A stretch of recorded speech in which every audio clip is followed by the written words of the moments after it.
Welcome to the deep dive. Today we are plunging into a subject that I think reveals so much about how the human mind is wired. We're talking about phobias. Right. And these aren't just, simple dislikes or feeling a bit uncomfortable. We're talking about intense, sometimes completely paralyzing reactions that can just redraw the map of a person's life. And when we do a deep dive into this, the really fascinating question isn't just what people are afraid of, it's why. Why does that fear response cross a line, a threshold, from, say, practical caution into something clinical? That variability, from person to person, it tells us so much about trauma, maybe genetics, even just cognitive processing. That is our mission today. We want to unpack that exact line. We've pulled together sources on all kinds of fears, spatial fears, creature fears, even some personal ones. And we're looking for those underlying psychological triggers. We really want to give you, the learner, a clear sense of that distinction. Yeah. So not just a definition of a phobia, but, where does normal human risk assessment kind of break down? A great place to start is with feels that are tied to our environment, the feeling of being trapped, where that loss of spatial control is really the primary panic button. Let's start with claustrophobia, fear of confined spaces. I think almost everyone gets the basic idea. But the true phobia, it's not really about the size of the space, is it? It's the perception of being trapped, the feeling that the walls are all around you and there's no wide open exit. That's the core of it. And it's so important to understand that the intensity there, it's rooted in that perceived inability to move or to escape. It triggers this acute, immediate panic in your nervous system. Right. Your brain, particularly a part called the amygdala, is basically just screaming, danger, you're restricted. Yeah. Even if, logically the space is perfectly safe. I have an interesting counterpoint to that, though. It's definitely not a phobia for me. When I first started recording these deep dives, I had to work for months out of this tiny storage closet. Oh, wow. I mean, I couldn't even open my arms wide. I just had to make do because I needed the sound dampening. But for me, that was just, pure discomfort and necessity. And that contrast is so illuminating. You felt discomfort, but your brain stayed in rational control. You knew you could just open the door and walk out. Yeah, of course. For someone with intense claustrophobia, just the idea of being in that closet would trigger physiological symptoms: sweating, rapid heartbeat, hyperventilation, all regardless of the logical fact that the door is unlocked. So it's completely disconnected from the reality of the situation. Exactly. And when you think about the extreme scenarios, like being trapped underground or in a broken elevator, you can see why this is such a primal fear. It's the absolute loss of self-determination. That idea, the loss of escape, that leads us really neatly into its spatial cousin, agoraphobia. Now, when you hear that word, a lot of people think, oh, fear of open spaces. But the sources we looked at, they make it clear it's a lot more complex than that. It is. It's one of the most misunderstood ones. Agoraphobia is the fear of being in a situation, usually public or crowded, where escape might be difficult or even impossible. So if a panic attack happens Or if a disaster were to strike, Yeah. The core fear isn't actually the crowd, it's the thought of being helpless in that crowd. Okay. So if claustrophobia is about the physical walls trapping you, agoraphobia is about the social or logistical walls. Precisely. The inability to move freely, get help, or, reach a safe place. And it seems tied to very modern anxieties. It does. Our sources really point out that it's often fueled by these big, high-profile, negative world events, disasters, attacks, emergencies. Because we see them on the news. Exactly. They're publicized, so that rational concern over, say, a fire or a shooting, it combines with the phobic trigger. It makes the perceived danger of being trapped in a theater or a mall feel genuinely lethal. I can relate to let's say, the rational edge of that. I'll admit, if I'm in a huge crowded lecture hall, part of my brain is sometimes scanning for the fastest way out. Right. It's not paralyzing, but that little calculation, it just happens automatically. And that internal calculation of risk, that's a normal survival mechanism.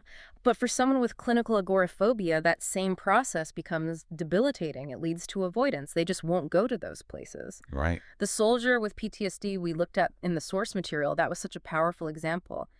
After severe trauma, his whole sense of spatial awareness just fundamentally changed.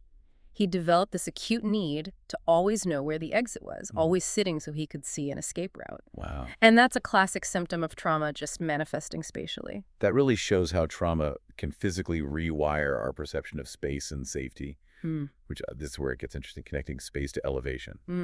Acrophobia, the fear of heights.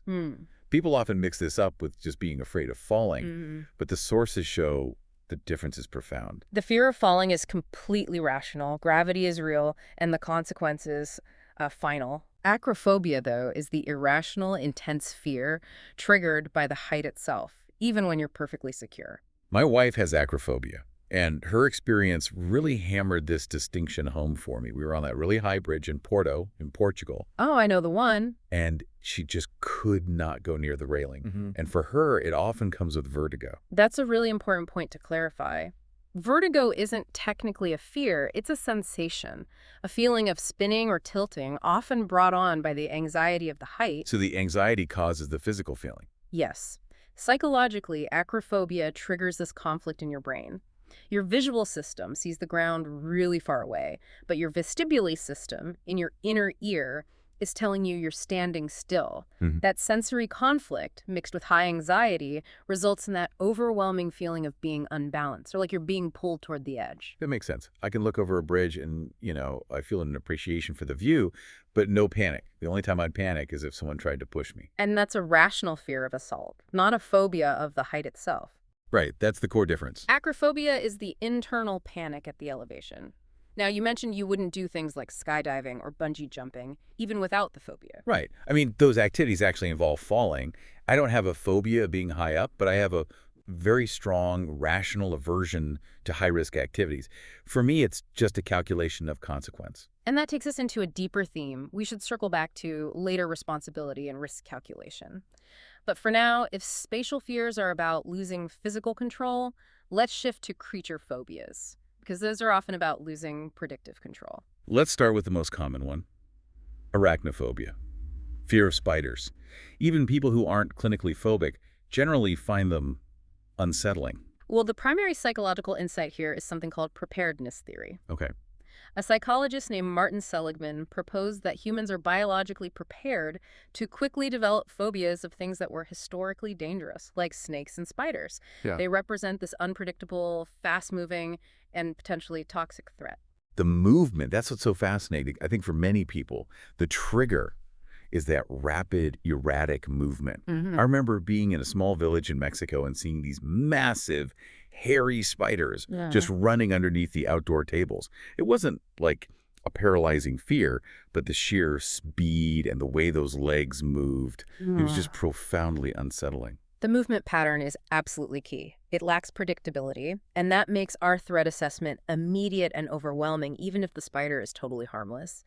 Your dislike for their legs, that urge to squash them, that's revulsion and aversion, which is different from the kind of debilitating fear that causes someone to flee a room or shut down completely just from seeing a picture of one. That distinction gets really, really tricky when we talk about ophidiophobia, the fear of snakes. Yes. I mean, this is the definition of a prepared fear, right? Because in many parts of the world, snakes are genuinely dangerous. Absolutely.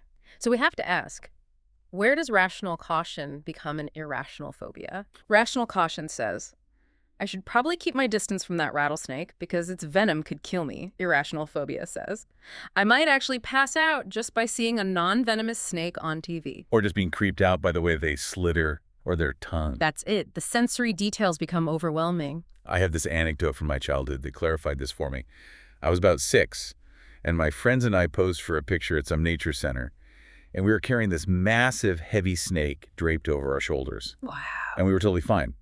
Because we knew, logically, it wasn't venomous and it posed no harm. We understood the risk was basically zero. And that demonstrates a healthy, rational risk assessment. The fear response is proportionate to the actual threat level. But the ophidiophobe's brain, it shortcuts that entire assessment. It defaults straight to panic, regardless of the actual danger. It's like the evolutionary hardwiring is just running amok. Now, we've talked about the common ones, but I have to admit, my absolute personal line in the sand, my true, I guess, acquired phobia, is the cockroach. Oh. I find them so much worse than any spider. That is interesting because cockroaches don't really fit that classic preparedness theory mold. They're not inherently venomous, so that suggests a phobia that's rooted more deeply in a specific trauma or, environmental conditioning. What is it that triggers that intensity for you? It's entirely from specific bad past experiences. Living in certain older apartments where they were just common. But the physical triggers are very detailed for me. I hate the way they look, the way they move, but the worst part, Go on. the part that really confirms the irrationality for me is when one is flipped upside down, stuck on its back, and starts to wiggle its legs, just moving them fast from side to side. That specific, frantic, trapped movement, for me, that is pure disgust and panic. That level of detailed physical aversion, triggered by a specific behavior rather than just the creature itself, that tells us that the brain has profoundly associated that one image with intense distress. It really shows us that while evolution prepares us for these generalized fears, our individual experiences can hardwire phobias that are just as powerful and way more specific. So what does this all mean for the listener? Yeah. We've explored this really varied landscape of phobias, from spatial confinement and elevation to evolutionary creature fears, and finally to these very personal acquired fears.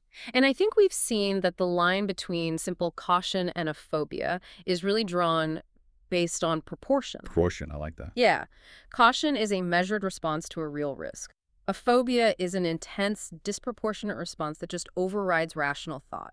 And it's often triggered by that perception of lost control, whether that control is spatial, predictive, or even social. And understanding these mechanisms, it helps you better gauge your own threshold for fear, but maybe more importantly, it helps you empathize with the intense experiences of other people.